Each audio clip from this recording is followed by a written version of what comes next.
হারাম কাজ, হারাম কথা, হারাম কর্ম, হারাম পোশাক, হারাম খাদ্য, হারাম উপার্জন, হারাম মজলিসে বসা, হারাম কথা শোনা, এই হারাম থেকে বাঁচো। এই পৃথিবীর যত মানুষ আছে সমস্ত মানুষের মাঝে তুমি হবা সবচাইতে শ্রেষ্ঠ আবেদ, শ্রেষ্ঠ আল্লাহর ওলি হয়ে যাবা।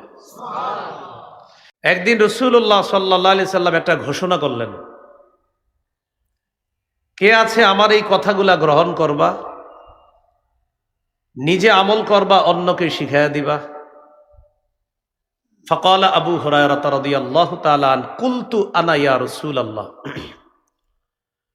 রাসূলুল্লাহ সাল্লাল্লাহু আলাইহি সাল্লামের বিখ্যাত সাহাবী, হাদিস জগতের সম্রাট আবু হুরায়রা রাদিয়াল্লাহু তাআলা আনহু বললেন, হুজুর আমি আছি, আমি আপনার কথা শুনবো, নিজে আমল করব, অন্যকে শিখাইয়া দিব। কোন সাহাবী? রাসূলুল্লাহ সাল্লাল্লাহু আলাইহি সাল্লামের এই সাহাবী বললেন, হুজুর আমি আছি। নবীজিকে ইসলাম গ্রহণ করার পর মাত্র পেয়েছে 3 বছরের বেশি, কিছু কম বেশি সময় আবু হুরায়রা রাদিয়াল্লাহু তাআলা। কিন্তু নবীর হাদিস সবচেয়ে বেশি বর্ণনা করা সাহাবীদের মধ্যে তিনি একজন। সাহাবীরা ওই যুগেই জিজ্ঞাসা করছে, আচ্ছা আবু হুরায়রা তুমি এত হাদিস কিভাবে বলো? তুমি তো নবীজিরে বেশি দিন পাও নাই, ইসলাম গ্রহণ করার পর নবীজি তো 3 বছরের মাথায় ইন্তেকাল করছে।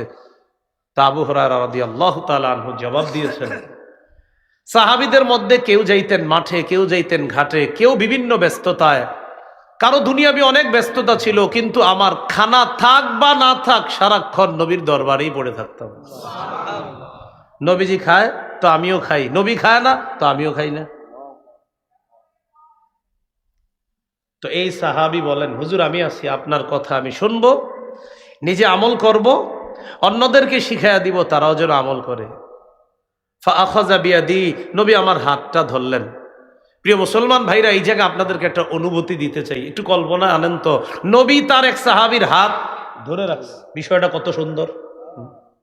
এইভাবে হাত ধরে ধরে নবী তার এক সাহাবীকে, বাবা যেমন সন্তানকে শিখায়, নবী তার ছাত্র আবু হুরায়রা রাদিয়াল্লাহু তাআলা আনহুকে হাত ধরে কত মায়া করে শিখাইতেছে।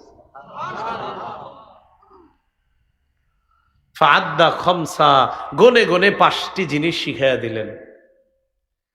1 নম্বর, ইত্তাকিল মাহারিমা তাকুন আবাদান নাস। হারাম কাজ, হারাম কথা, হারাম কর্ম, হারাম পোশাক, হারাম খাদ্য, হারাম উপার্জন, হারাম মজলিসে বসা, হারাম কথা শোনা, এই হারাম থেকে বাঁচো। এই পৃথিবীর যত মানুষ আছে সমস্ত মানুষের মাঝে তুমি হবা সবচাইতে শ্রেষ্ঠ আবেদ, শ্রেষ্ঠ আল্লাহর ওলি হয়ে যাবা।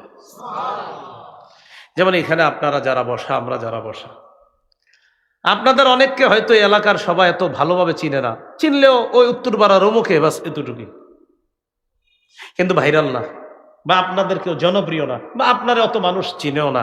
কিন্তু জানেন আপনি হারাম খান না, হারাম শোনেন না, হারাম পড়েন না, হারাম খাদ্য গ্রহণ করেন না, হারাম কথা বলেন না, হারাম পোশাক পরেন না। মানুষ আপনাকে চেনুক বা না চিনুক, মানুষ আপনাকে আল্লাহর ওলি বলুক বা না বলুক, আল্লাহর খাতায় নবীর ভাষায় আপনি শ্রেষ্ঠ আবেদ, শ্রেষ্ঠ ওলি হয়ে যাবেন। হারাম থেকে বাঁচা।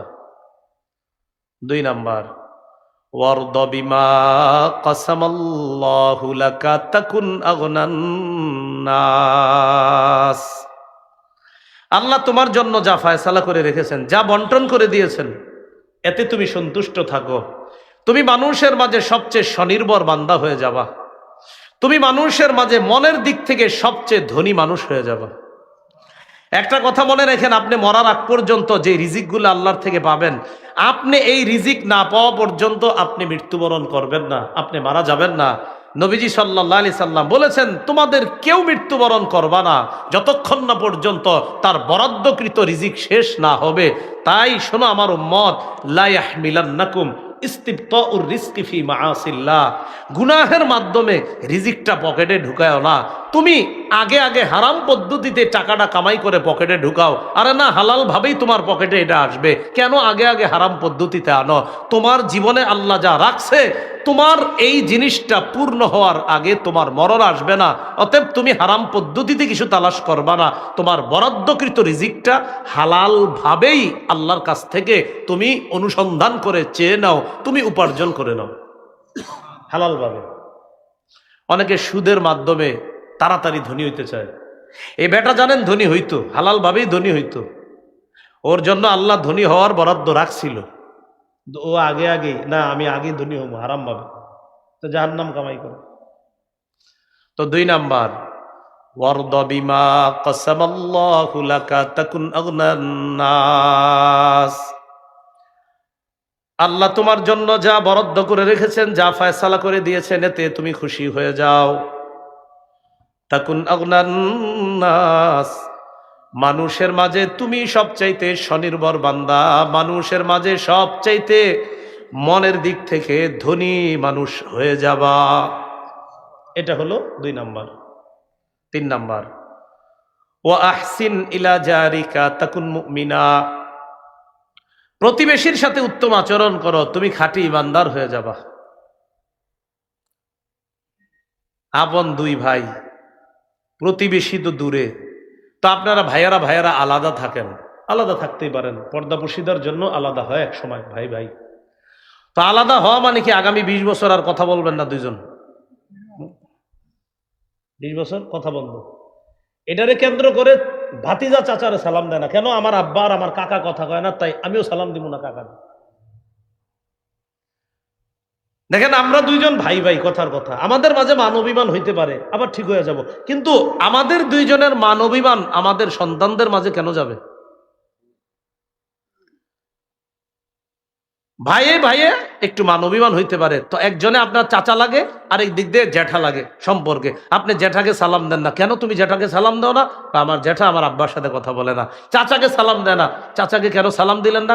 আমার চাচা আমার আব্বার সাথে কথা বলেন। আরে চাচা আর বাবা কথা বলে না, সমস্যা আপনার কোথায়? তো নবী বলে প্রতিবেশীর সাথে উত্তম আচরণ করো, খাঁটি ইমানদার হবা। প্রতিবেশী পরে, আপন ভাইয়ের খোঁজ নিছেন নিদে, কথার কথা। আমি বলছি না এমন এই এলাকায় কেউ আছে, এমনি বললাম। 4 নাম্বার, ওয়া আহিব্বা লিন্নাস মা তুহিব্বু লিনাফসিকা তাকুন মুসলিমা, নিজের জন্য যা পছন্দ করবা, মানুষের জন্য তা পছন্দ করবা, তুমি খাঁটি মুসলমান হয়ে যাবা। 5 নাম্বার, ওয়ালা তুকসিরিদ দিহকা ফাইন্না কাসরাতাদ দিহকি তুমিতুল কলবা। আবু হুরায়রা, বেশি হাসবা না, বেশি হাসি অন্তর মৃত বানায়া দেয়। অধিক হাসি অন্তর মৃত বানিয়ে দেয়। এটা ট্রাই করবেন কিভাবে? মাঝে মাঝে বন্ধুরা খুব হাসাহাসি করেন, অনেকক্ষণ হাসাহাসি করতে করতে করতে করতে দেখবেন নামাজ পড়তেও আর ভাল লাগে না, কারণ আপনার দিল এমন মরছে, অন্য কিছু আর তেমন ভাল লাগে না, খারাপ লাগে। হাসা নিষেধ না, অতিরিক্ত অট্টহাসি তো নিষেধ। হাসি তো 3 প্রকার, আর তাবাসসুম মুস্কি হাসা, আর দেহকু স্বাভাবিক হাসা, আল কহকহা অট্টহাসি দেওয়া, অট্টহাসি তো নিষেধ। দেহকুন স্বাভাবিক হাসি ঠিক আছে, আমাদের নবীজিও স্বাভাবিক হাসতেন, মাঝে মাঝে স্বাভাবিক হাসতে হাসতে আল্লাহ রসুলের সামনের দাঁত মোবারক গুলোও দেখা যাইত। সুবহানাল্লাহ। এর মানে অট্টহাসি না। তাহলে 5 নাম্বার, বেশি হাসলে অন্তর মরা বানায় দেয়। প্রিয় ভাইয়েরা, এই হাদিস থেকে 5টি জিনিস শিখলাম, যদিও হাদিস থেকে আমাদের উদ্দেশ্য একটা আলোচ্য বিষয়ের সাথে, সেটা হলো গুনাহ ছেড়ে দেওয়া, হারাম কাজ ছেড়ে দেওয়া, নিষিদ্ধ কাজ ছেড়ে দেওয়া। এটা জানতে গিয়ে আরো 4টা জিনিস জানছি। 1 নাম্বার, হারাম থেকে বাঁচো, শ্রেষ্ঠ আবেদ হবা। 2 নাম্বার, তোমার জন্য আল্লাহ যা বরাদ্দ করেছেন এতে সন্তুষ্ট হও, মনের দিক থেকে ধনী হয়ে যাবা। 3 নাম্বার, প্রতিবেশীর সাথে উত্তম আচরণ করো, খাঁটি মুমিন হয়ে যাবা। 4 নাম্বার, নিজের জন্য যা পছন্দ, মানুষের জন্য এটা পছন্দ করবা, খাঁটি মুসলমান হয়ে যাবা। 5 নাম্বার, আবু হুরায়রা, বেশি হাসবা না, বেশি হাসি অন্তর মৃত বানিয়ে দেয়। প্রিয় ভাইয়েরা, যুবক ভাইয়েরা, অনেকে আছি আমরা, মাঝে মাঝে 4-5 জন একসাথে হইলে, আমি বলছি না হাসাহাসি করা একদম নিষেধ, আপনি হাসবেন, লিমিটের মধ্যে হাসেন, এত পরিমাণ হাসেন যে হাসতে হাসতে ওই মজলিসটা শয়তানের মজলিসে রূপান্তরিত হয়ে যায়। এর মানে শয়তান আপনাদের চারদিক থেকে ভয়ঙ্করভাবে ধোঁকা দেওয়ার চেষ্টা করে। আল্লাহ আমাদেরকে হেফাজত করে। তাহলে গুনাহ ছেড়ে দিব, গুনাহের কাছেও যাব না, বলেন ইনশাআল্লাহ।